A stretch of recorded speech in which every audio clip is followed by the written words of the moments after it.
And it was there, sitting on a sumptuous chair, stepping on a luxurious rug, surrounded by a cables, spotlights and microphones orgy, where for the first time he felt that anguish, that feeling of being losing the control of his company.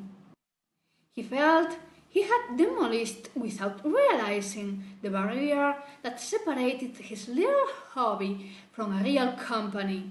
Vertigo, perhaps. Panic, maybe. Things were getting more serious than he had planned. He began because it ran in the family. His father had a garage at the center, and there he became keen on assembling and stripping things down. Cars didn't attract his attention.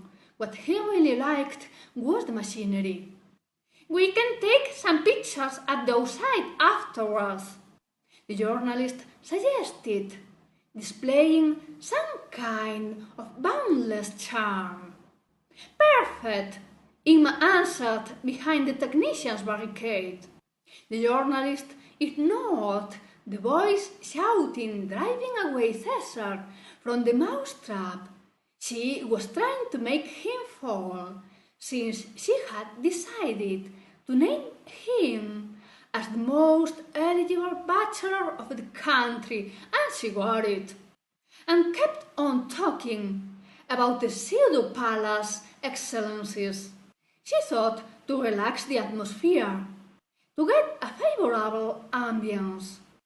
But Cesar didn't like the way she ignored Ingma, not only because she was the only person she could trust around there, but also because he thought that respect must guide all the relations, especially the professional ones. He went on the defensive the whole interview. Ingma, from the distance, waved him to relax, wrinkled her nose, telling him to be kinder. But he couldn't help it. As much as the journalist tried to channel and soften Cesar's ironic answers, his moral standards, his seriousness, she couldn't do anything. He turned out to be a dictator, tyrannical and egocentric that didn't tolerate not the slightest mistake. Ingma hid her head behind the diary each time a wicked witticism went out Cesar's mouth. She saw an imminent disaster, a drop in the share prices, a decrease in sales, a complete catastrophe. However, it was quite the opposite. The company shot up. Media phone calls didn't stop. The invitations for the most exclusive parties came all over again. And Cesar's name got his own spot in the world. Never, from then on, an order was late. Never an executive dared play hard to get. They were inundated with clients. It was the definitive takeoff. The mayor steered the spoon into an empty cup. Cesar looked at him through the glass, waiting again the big step he was about to give. Next to him, several concealers, his partners, and a photographer. Ingma thought it would be appropriate to have a snap of the meeting for the web just in case they decided to make that decision public. He didn't take long. When Cesar went in, the staff tidied up and lowered the blinds to avoid reflections. Several shoots and he disappeared quietly. Cesar looked at the folder his team had prepared.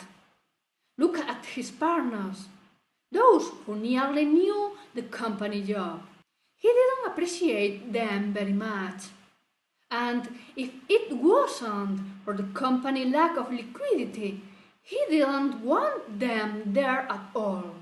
He called them because of the respect thing, not because he was fond of them. They had the money they deserved to know. Let's see, Cesar, what is this mystery about? The mayor said, trying to be funny. Cesar closed the folder, looked at him directly with the patience he needed to deal with Braulio, and he started to explain. He regretted doing it as soon as he saw the greed in his partner's eyes. The people from the council didn't raise their looks from the white papers the staff that prepared the room had left. Braulio listened without interest. Amazing, one of the partners said. Yes, amazing. Even I would like to have a copy of that report and to know why we weren't informed before. In private, I mean, other men said. Dear friend, the mayor began, we are part of the company, so to speak.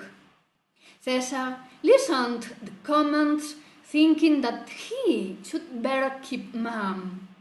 Not even took that report out of the R&D department or get involved with that people. I doubt quite a bit that our dear council risks not half we do in this project, so we deserve some respect, the executive answered. I think, dear colleague, you are overlooking that here.